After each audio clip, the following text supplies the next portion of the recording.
You ask Tiger to solve. This deals with linear equations with one unknown.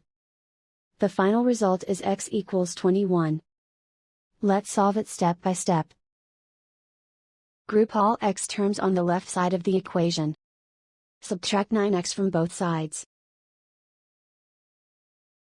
Group like terms. Simplify the arithmetic. Group like terms. Simplify the arithmetic. Group all constants on the right side of the equation. Add 7 to both sides. Simplify the arithmetic.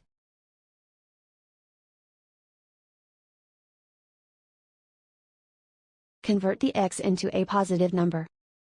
Multiply both sides by -1. Remove the ones.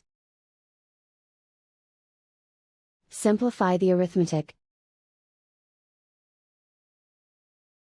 And so the final result is x equals 21.